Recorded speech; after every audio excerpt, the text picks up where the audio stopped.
The dog found him before the people did. Daniel Hicks was 19 years old, 3 weeks into building a cabin that everyone insisted would be the death of him, when a half-starved shepherd mix emerged from the tree lane and quietly sat beside his growing pile of river stones. The dog didn't beg or whine, it simply watched Daniel work with eyes that had already seen too much and expected very little. "Lost?" Daniel asked. The dog's tail moved once, not a wag exactly, more an acknowledgement that the question had been understood. Daniel went back to work. An hour later, when he stopped to eat a cold sandwich, he split it in half without thinking and placed one portion on the ground. The dog ate slowly, carefully, like an animal that had learned food could disappear at any moment. "Guess you're staying," Daniel said, and the tail moved again, twice this time. He named her Scout, and for the next 4 months she never left his side. Montana, September 1962. The town of Clearwater had exactly one opinion about Daniel Hartley, and it wasn't a favorable one. He had arrived in June alone,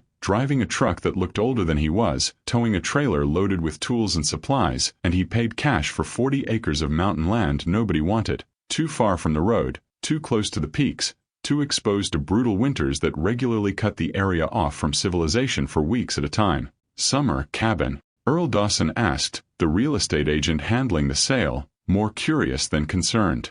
"Year-round home," Daniel replied. Earl laughed, then realized the boy was serious, then laughed harder, because what else do you do when a teenager announces plans to live alone in the mountains through a Montana winter? "Son," Earl said, "I've lived here 43 years. I've seen grown men, experienced men with proper houses, backup generators, wives who know how to ration supplies, barely survive December up here. You're 17. You're from..." Earl checked his notes. "Chicago. You'll freeze to death before Christmas, assuming you don't starve first." Daniel signed the papers without responding. Word spread quickly, as it always does in small towns where entertainment is scarce and other people's foolishness becomes theater. By the end of his first week in Clearwater, Daniel was a local attraction, the crazy kid from Chicago who thought he could homestead in the wilderness like it was still 1862.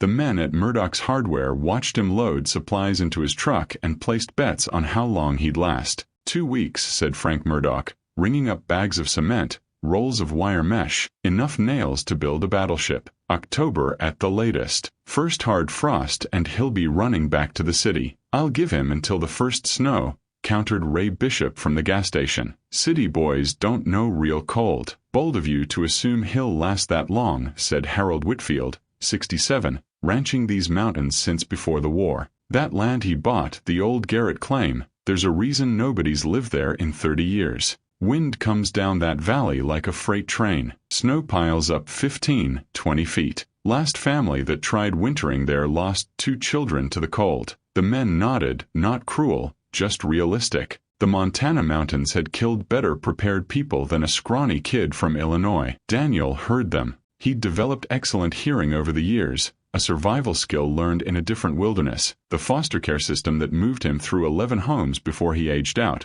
leaving him an inheritance from a grandmother he'd never met, just enough money to buy 40 acres of impossible land. He didn't argue. Arguing was pointless. He'd learned that too. He loaded his truck and drove back up the mountain. The first stones came from the river. Daniel had studied masonry from library books, practicing on small projects, a fire pit, a low garden wall, before attempting anything structural. Every book said the same thing: river stones were difficult. Their rounded surfaces refused to stack cleanly, demanding more mortar, more patience, more skill, but they were free, and Daniel had more time than money. Each morning he waded into the icy water, Scout watching from the bank, choosing stones by size, shape, and an instinct he couldn't explain but was learning to trust. The cold numbed his feet within minutes. By late September, ice formed along the edges, and every step felt like walking into knives. His hands cracked and bled, the water reopening wounds before they could heal, leaving his fingers permanently mapped with splits and calluses.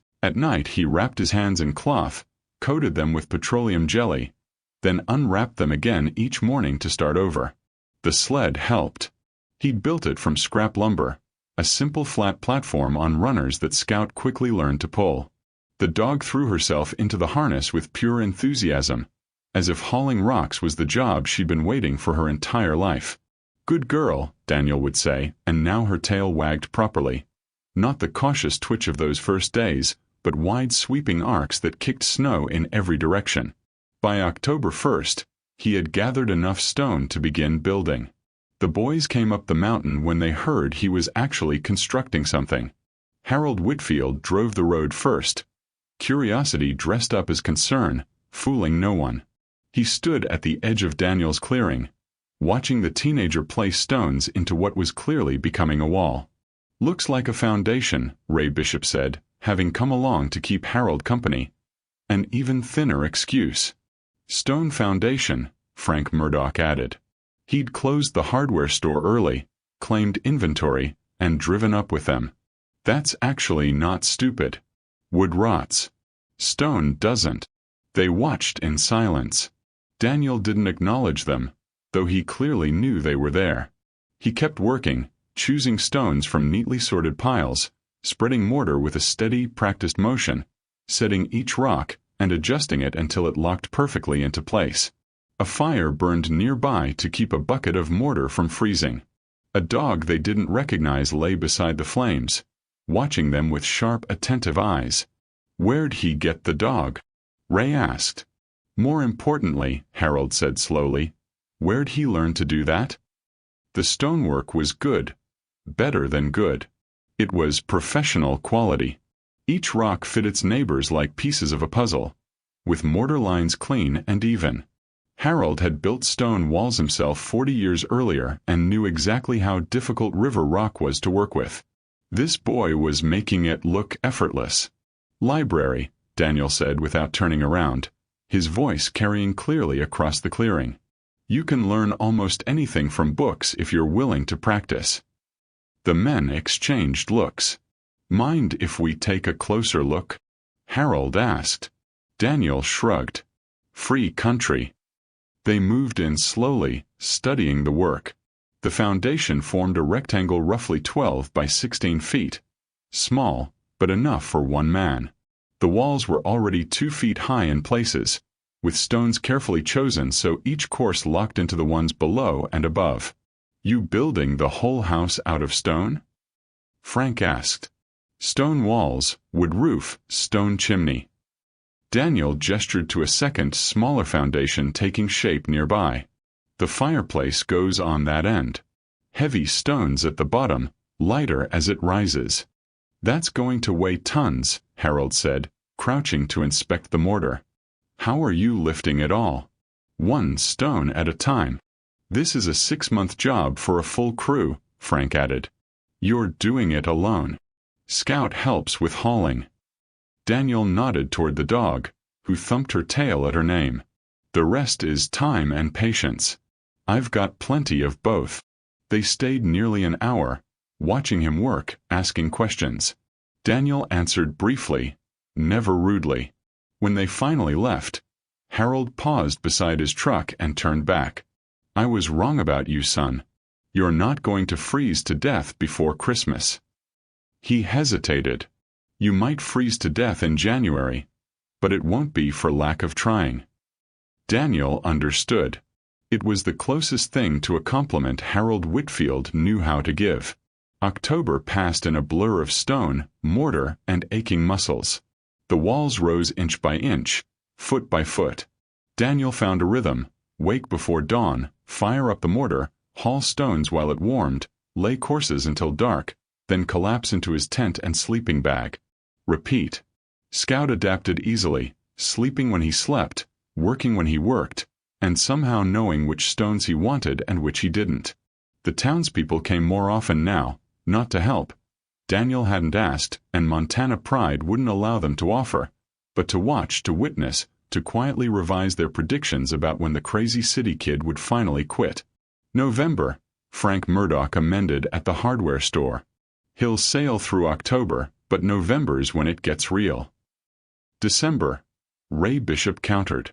"The walls are going up fast. If he gets a roof on before the real snow hits, he might have a chance." "The roof won't matter if he can't heat the place," Harold said. "You've seen how big that chimney foundation is. He's planning something serious. The question is whether he can finish it in time." They were all wrong as it turned out. but not in the way they expected. On November 7th, the stone walls were finished. Daniel stepped back and stared at what he'd made. For walls of river rock, 6 feet high, thick and solid, strong enough to stop a truck, beautiful in the quiet way only handmade things ever are. Every stone had passed through his hands. Every joint had been smoothed by his fingers. Every inch belonged to him. Scout sat beside him, tongue out despite the cold, looking up at him with something that felt a lot like pride. "We did it, girl," he said softly. Her tail swept the snow. The roof came next, and it came fast. Daniel had been preparing timber during the weeks of wall building, cutting and notching logs whenever the mortar needed time to set. Now he assembled them like a puzzle. Posts first, then beams, then rafters, each piece sliding into place exactly as planned. The first beam was the worst. He had to lift it alone, raise it over his head while standing on the stone wall, and guide it into position without dropping it on himself. His arms trembled. His back screamed. Scout barked encouragement from below, running in frantic circles, unable to help but unwilling to stay quiet. The beam settled into its notches. Daniel drove wooden pegs through the joints, locking it in place forever. 1 down, he breathed. 11 to go. By November 15th, the roof frame stood complete. By November 20th, shingles were going on. By November 25th, Thanksgiving Day, though Daniel had no one to celebrate with, the cabin was sealed. That night, he lit a fire in the stone fireplace. The first fire in a home he'd built with his own hands. Scout curled at his feet as warmth radiated from the stones that absorbed the heat and gave it back slowly. Outside, the temperature fell to 15 below zero. Inside, it stayed above 50. Daniel didn't cry. He'd learned not to years earlier, in foster homes where tears were treated as weakness. But something loosened in his chest that night, some tight knot he'd carried so long he'd forgotten it wasn't supposed to be there. He was going to survive the winter. He knew it. The cabin was solid. The chimney drew clean. The supplies would last until spring. He fell asleep by the fire in his home with his dog. And for the first time in 17 years, he felt safe. The blizzard arrived on December 19th. It began quietly. Steady snow through the morning, wind rising by noon, and visibility fading through the afternoon. Daniel had seen storms before and had ridden out several in the 3 weeks since finishing the cabin. He followed his routine, hauled in extra firewood, checked food stores, and melted snow for water while the fire burned hot. But this storm was different. By nightfall, the wind became something more than wind, a physical force that shook the stone walls, forced its way into gaps he hadn't known existed, and drove snow like sand through an hourglass. The temperature plunged. 20 below. 30 below. 40 below. Daniel fed the fire constantly, dragging log after log from the stack he'd built against the inside wall. Scout pressed against his legs, shivering despite her thick fur. The cabin was holding, but just barely. Cold radiated from every surface, and the fire could only fight it to a stalemate. By midnight, he understood. This was the storm they'd warned him about, the once-in-a-decade killer that rolled down from Canada and erased whatever stood in its way. By dawn, opening the door revealed nothing. He couldn't see his hand in front of his face. Snow had buried everything. The woodpile outside was unreachable. The outhouse was gone, somewhere beneath 8 feet of white. The world had become a howling void, and his cabin was an island inside it. But the walls held. River stone locked tight, mortared solid. The wind screamed against them and found nothing to grab. Snow piled high and couldn't force its way in. The cold seeped from the stone, yes, but those same massive walls absorbed the fire's heat and released it slowly, steadily, keeping the interior livable while the outside tried to kill everything that breathed. Daniel rationed his firewood. He melted snow from drifts pressed against the windows. He shared his food with Scout, who had stopped shivering and now watched him with complete trust. "We're going to be okay," he told her. Her tail wagged. She believed him. The pounding came on the third day. At first Daniel thought he was imagining it. The storm still raged, visibility was still zero, and the idea that anyone could be outside his door seemed impossible. But Scout heard it too. She sprang up, barking, scratching at the door. Daniel took his rifle, not because he expected to use it, but because you don't open a door in a blizzard unprepared, and lifted the bar. The wind nearly ripped the door from his hands.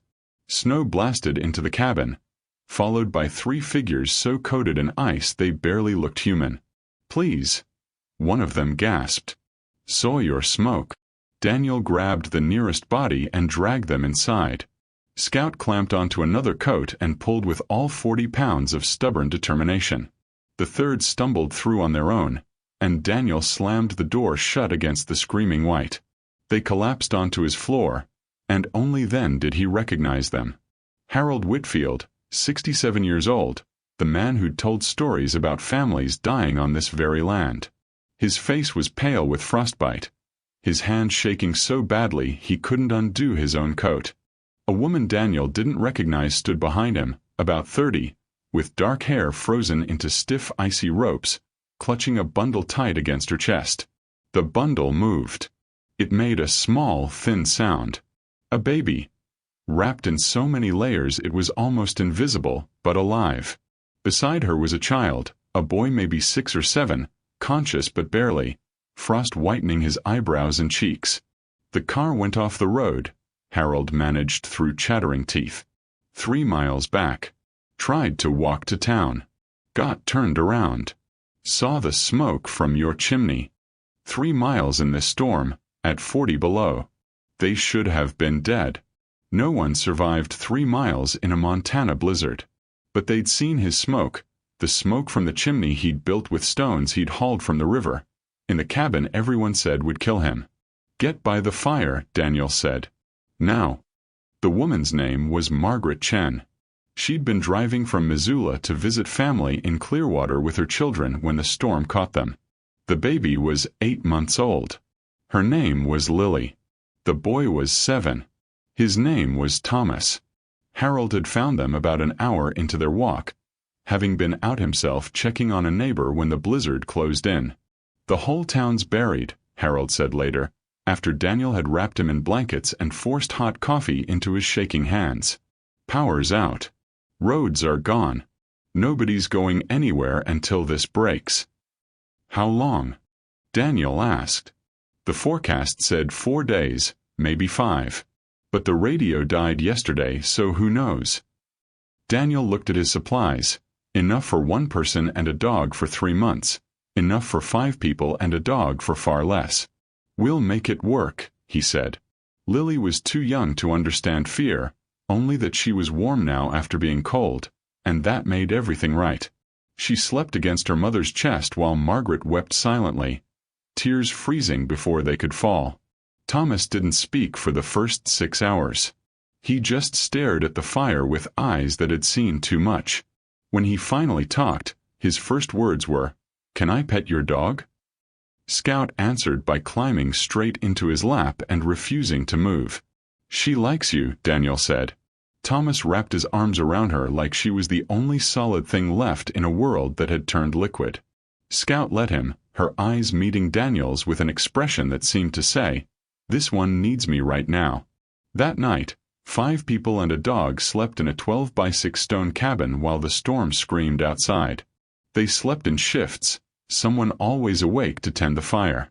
They slept in piles, sharing body heat, because the cold was too aggressive for anything else. Harold took the first watch. When Daniel woke to take the second, he found the old man crying silently, face turned toward the wall. "Mr. Whitfield?" Harold wiped his eyes roughly. "I've lived here 43 years. I thought I knew these mountains. I thought I knew what survival looked like." He turned toward Daniel, his face raw in a way that didn't belong on a man that weathered. "I laughed at you when you first came here. I told everyone you'd be dead by Christmas. I said worse. I said the land would kill you like it killed the Garrett children 30 years ago." His voice broke. "And now here I am, Alive because a 17-year-old boy built a better cabin than any of us believed possible. Alive because you hauled rocks out of a frozen river until your hands bled. Alive because you didn't listen to a damn thing any of us said. Daniel didn't know what to say, so he said nothing. "Thank you," Harold whispered. "Thank you for being too stubborn to die." The storm broke on the 5th day. Daniel opened the door onto a world remade. Snow drifted 20 feet high in places, burying everything that wasn't strong enough to fight back. His cabin rose from the white like a ship in a frozen ocean, stone walls standing proud above the drifts, smoke still rising from the chimney that had guided 4 people to life. The rescue party arrived on day 6. Men on snowshoes, dragging sleds, following the smoke they could see from 3 miles away. They found the Chen family alive and warming, shaken but safe. They found Harold Whitfield with frostbitten fingers that would heal and a worldview that wouldn't. They found a 19-year-old boy and his dog calmly melting snow for coffee, as if surviving a historic blizzard while sheltering 4 unexpected guests was just another Tuesday. Frank Murdoch was with the rescue party. He stood in Daniel's doorway, staring at the stone walls, the efficient fireplace, and the neatly organized supplies that had kept 5 people alive when they should have died. "I owe you $50, he said. "What?" Daniel asked. "I bet you wouldn't last until November. Ray bet on December. Harold bet you'd die on this land like the Garrett kids." Frank shook his head slowly. "We were all wrong. We were so damn wrong." Daniel shrugged. "You didn't know me." Frank nodded, stepping closer, lowering his voice. "No, we didn't. But we'd like to, if you'll let us." After the blizzard, the town of Clearwater had exactly one opinion about Daniel Hartley. And that opinion had shifted completely. He was still the boy from Chicago, still the teenager who had bought impossible land and built a cabin alone. But those facts carried new meaning now. They meant determination. They meant resilience. They meant the kind of stubborn strength Montana respected above almost everything else. That spring, people came up the mountain not to watch him fail, but to learn. Harold brought his grandson to see the stonework, explaining the techniques Daniel had shown him during the 5 days they'd been trapped together. Margaret Chen returned once the roads cleared, her children in tow, arms full of food and gratitude. Thomas, the 7-year-old who hadn't spoken for 6 hours during the storm, now talked about Daniel endlessly, telling anyone who would listen about the boy who built a stone house with his own hands and saved their lives. Ray Bishop offered Daniel a job at the gas station. Frank Murdoch offered him a partnership in the hardware store. A rancher named Wilson offered him 40 more acres bordering his land, at a price that was clearly charity dressed up as business. Daniel turned them all down. "I appreciate it," he told them, "but I came here to build a life on my own terms. I'm not done building yet." That summer he added onto the cabin a second room, a proper porch, and a workshop where he could practice the masonry that had saved his life and the lives of 4 strangers. Scout patrolled the land like she owned it, growing fat on scraps from visitors who couldn't resist her knowing eyes. Harold Whitfield came by every few weeks, always with an excuse, a borrowed tool to return, a question about stone cutting, a message from town. But mostly he came to sit on Daniel's porch, watch the mountains, and talk about nothing at all. "I've been thinking," Harold said one autumn afternoon, nearly a year after the blizzard, "about what makes a person belong somewhere. I used to think it was time. How many years you'd lived in a place? How many generations has your family been there?" He sipped his coffee. "Now I think it's different. I think you belong when you've bled for the land. When you've built something that matters. When you've saved lives, or had your own saved." He looked at Daniel. "You belong here more than people whose grandparents are buried in the Clearwater Cemetery. You earned it stone by stone." Daniel didn't know what to say at first. Then he spoke quietly. "My grandmother left me the money to buy this land. I never met her. She gave me up when I was born, and she died before I aged out of foster care. But she left me enough to start over." He paused. watching Scout chase a squirrel that clearly wasn't afraid of her. I used to be angry about that. About all the years I spent getting passed around when she could have taken me in. But now I think maybe she knew something. Maybe she knew I needed to build my own home, not inherit one. Maybe the money was her way of saying, I can't give you a family, but I can give you a chance to make one. Harold was silent for a long moment. Did you? He finally asked. Make a family? Daniel thought of Margaret and her children, who wrote every month and visited every season. Thought of Thomas, now learning to lay stones under Daniel's patient guidance. Thought of Frank and Ray and the others who had gone from mockers to friends. Thought of Scout, who had found him when they both needed finding. I think I did, he said. Not the kind I expected, but the kind I needed. Harold nodded slowly. That's usually how it works. Daniel Hartley lived in his stone cabin for another 63 years. He added to it constantly. New rooms, new outbuildings, and eventually a second house for the woman he married in 1968 and the 3 children they raised together. The original cabin became a workshop, then a guest house, then a small historical curiosity visitors asked to photograph. Scout died in 1974 at the age of 13 and was buried on the hill overlooking the river where Daniel had once gathered stones. He cried at her grave, the first tears he'd shed since childhood, and he wasn't ashamed.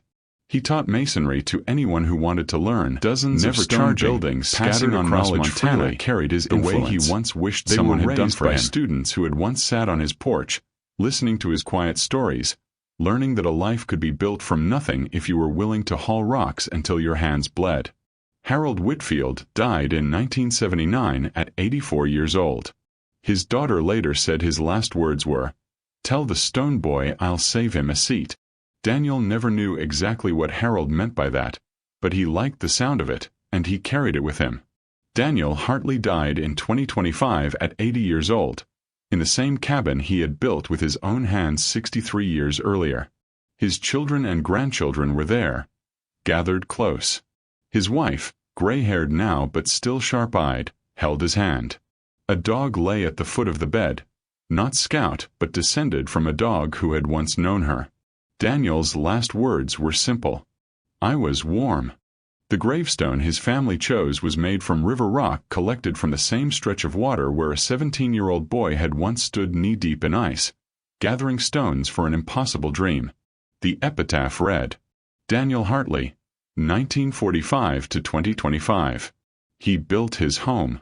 Then he built his family stone by stone. The cabin still stands. Its walls are as solid as the day they were finished. River rock fitted tight, mortar smoothed by hand, raised by a boy everyone said would fail. Visitors come sometimes, just to see where it happened. To stand in the doorway where 4 frozen strangers once stumbled in from certain death. To touch the stones that held back a historic blizzard and kept 5 people alive through sheer stubborn existence. And almost every time, someone asks the same question. How did a 17-year-old build something like this? The answer is always the same.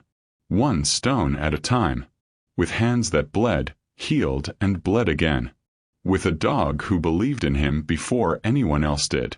And with an absolute refusal to let anyone else decide what he was capable of. That's how you build a home. That's how you build a life. Stone by stone until the walls hold, until the fire burns, until the smoke rises, and until someone lost in a storm sees it and knows, finally and impossibly, that they are going to survive.